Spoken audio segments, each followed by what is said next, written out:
Mukunda jewellers వారి Purvi gold and diamonds November 1న KPHB లో ఘనంగా ప్రారంభం. ఓపెనింగ్ ఆఫర్ గా ప్రతి 3 లక్షల కొనుగోలుకు ఒక బంగారు నాణెం ఉచితంగా పొందండి. వైజాగ్ లో జరిగిన ఒక దారుణ ఘటన ఏదైతే ఉందో విద్యాబుద్ధులు నేర్పాల్సిన విద్యార్థులు ఉపాధ్యాయులు ముఖ్యంగా విద్యార్థుల పట్ల ఈ విధంగా బిహేవ్ చేయడం అనేది ఎంతవరకు కరెక్ట్? ఇప్పటి వరకు కూడా ఆడవాళ్ళకి సంబంధించి ముఖ్యంగా లేడీ స్టూడెంట్స్కి సంబంధించి లెక్చరర్స్ లైంగికంగా వేధించే వాళ్ళు అని చెప్పి మనం వింటూ ఉన్నాము. కానీ ఇక్కడ లేడీ లెక్చరర్స్ ఈ విధంగా అబ్బాయిని వేధించడం కావచ్చు, ఇంట్లో చెప్పుకున్నా కూడా ఇంక కొన్ని నెలల్లోనే మనకి కాలేజ్ అయిపోతుంది కదా, ఎందుకు వచ్చింది లేరా అని చెప్పి పేరెంట్స్ సర్ది చెప్పడం కావచ్చు, ఇక్కడ ఫ్రెండ్స్ కూడా ఫ్రెండ్స్తో చెప్పుకుంటే వాళ్ళు కూడా ఇదే విధంగా చెప్పడం కావచ్చు. అయితే ఈ ప్రెజర్స్ అన్ని తట్టుకోలేక తను సూసైడ్ చేసుకున్న విధానం ఇవాళ అందరినీ కూడా కలిసివేస్తుంది. ఈ ఇన్సిడెంట్ గురించి మాట్లాడితే వాళ్ళు మనతో పాటు సీనియర్ జర్నలిస్ట్ దుర్గా వడ్లంనేని గారు ఉన్నారు. మ్యామ్ నమస్తే.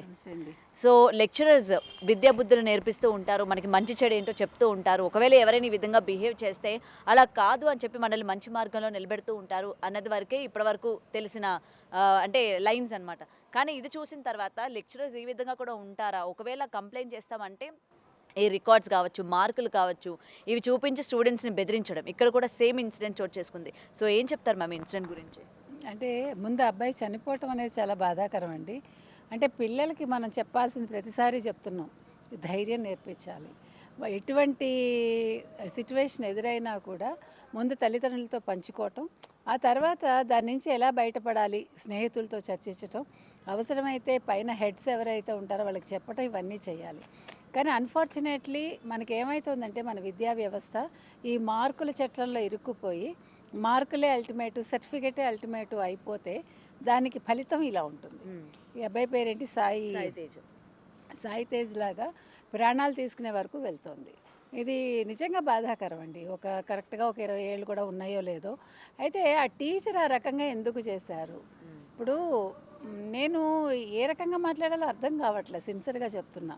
బికాజ్ విద్యాబుద్ధులు నేర్పించాల్సిన ఒక ఉపాధ్యాయురాలు ఆ రకంగా చాట్ చేయటం ఏంటి అంటే, ఆ పిల్లాడిని లైంగికంగా ఒక రకంగా అంటే మీరు అనొచ్చు అండి శారీరకంగా కాదు కదా అని. ఇక్కడ శారీరక వేధింపు ఒకటే వేధింపు కాదు, అతను టెండర్ ఏజ్లో ఉన్నాడు. అటువంటిప్పుడు వాళ్ళకి ఏమవుతుందంటే వాళ్ళ మైండ్ మీద ఇవి చాలా ప్రభావం చూపిస్తాయి. అర్థం చేసుకునే వయసు కాదు, అర్థం కాదు వాట్ ఇట్ ఈజ్ అనేది. ఈ నేపథ్యంలో అబ్బాయి ఉక్కిరిబిక్కిరి అయిపోయి ఉంటాడు. ఓ పక్క చదువు కావాలి, కానీ టీచర్ ఈ రకంగా అంటున్నారు, మీరు అన్నారు ఇద్దరు టీచర్స్ అన్నారు, అది ఇంకా దరిద్రం కదా. ఇప్పుడు మీరు అన్నట్టుగా సాధారణంగా ఆడపిల్లలకి ఇలాంటి సిచ్యువేషన్స్ మనం చూసాం. కానీ మీరు పుట్టే ఉండరు. మాదిరెడ్డి సులోచన గారని ఒక రచయిత్రి, ఆవిడ మంచి రచయిత్రి, ఆవిడ మిస్టర్ సంపత్ అని ఒకటి రాశారు.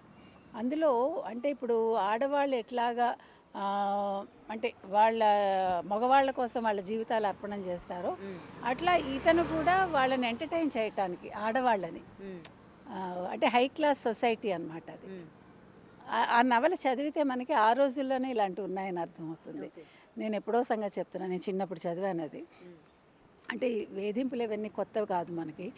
అందుకనే కదా ఇప్పుడు ఈవెన్ మహారాణుల దగ్గర గేస్ నుంచుతారు, రకరకాలు అంటే ఇవి. కానీ ఆడవాళ్ళు ఈ రకంగా బయటపడడం ముఖ్యంగా ఈ సోషల్ మీడియా వల్ల. ఇప్పుడు లేకపోతే తెలిసేది కాదు కదా. ఇప్పుడు ఆ చాట్స్ ఉండడం వల్ల ఏమైంది, అట్లీస్ట్ ఓకే ఏం జరిగింది ఏంటి, అబ్బాయి మీద చర్యలు తీసుకుందాం అనే ఒక స్టేజ్కి వచ్చారు. దీని మీద పాప వాళ్ళ స్నేహితులు కూడా చెప్తున్నారు, వాళ్ళ పేరెంట్స్కి చెప్తే ఇంకా 3 monthsే కదా ఆగు నువ్వు. 3 months అనేది ఇట్స్ టూ లాంగ్ పీరియడ్ అండి. వాళ్ళ పేరెంట్స్ దీని మీద అసలు చర్యలు తీసుకుని ఉండాల్సింది, ప్రిన్సిపల్కి ఇన్ఫామ్ చేసి ఉండాల్సింది. ఒక ప్రాణం కాపాడే వాళ్ళు అయి ఉండేవాళ్ళు. ఈరోజు ఆ అబ్బాయి పోవటం అనేది ఆ కుటుంబానికి ఎంత పెద్ద నష్టం అండి అది. ఆ అబ్బాయి పాప అనవసరంగా అంటే మంచిగా ఏమై ఉండేవాడో ఫ్యూచర్లో. ఇప్పుడు ఆ టీచర్ ఏమంటున్నారు, లేదు నాకు 2 కొడుకులు, నా కొడుకులాగానే చూసుకున్నాను, నేను అట్లా ఎప్పుడో మాట్లాడలేదంటే మరి ఆ చాట్ ఏంటి?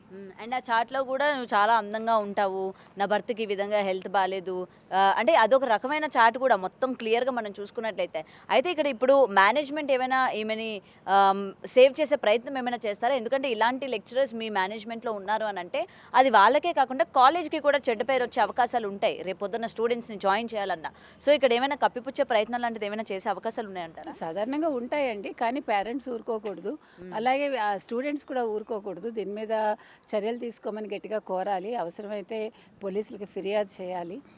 విద్యాశాఖకి కూడా చేస్తే వెంటనే వాళ్ళు చర్యలు తీసుకునే అవకాశం ఉంటుంది. కాబట్టి ఇప్పుడు ఆవిడకు ఉపాధి పోతుందని ఆలోచించకూడదు, ఇంకొక విద్యార్థి బలి కాకూడదని చూడాలి.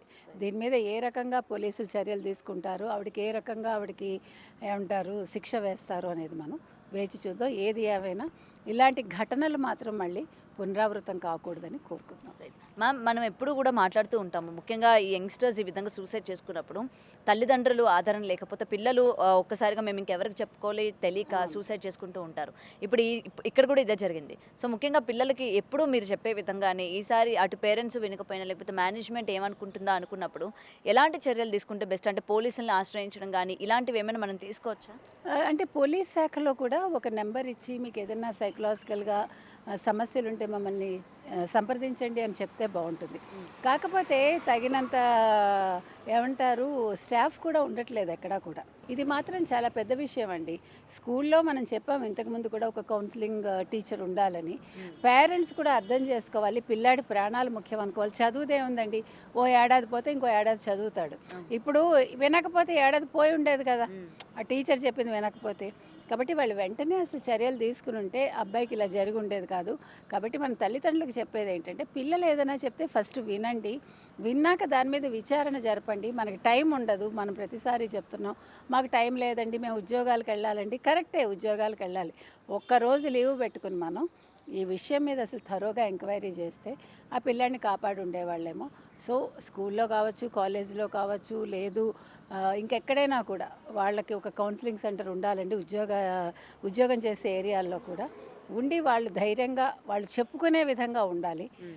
అందుకని ఈ విషయంలో మాత్రం ప్రభుత్వం కూడా ఏం చేయాలి అనేది ఆలోచించాలి. విద్యాశాఖ కూడా దీని మీద దృష్టి పెట్టి ఒక టీచర్ని అపాయింట్ చేయండి అని కంపల్సరీ ఒక రూల్ పెడితే బాగుంటుంది. Thank you.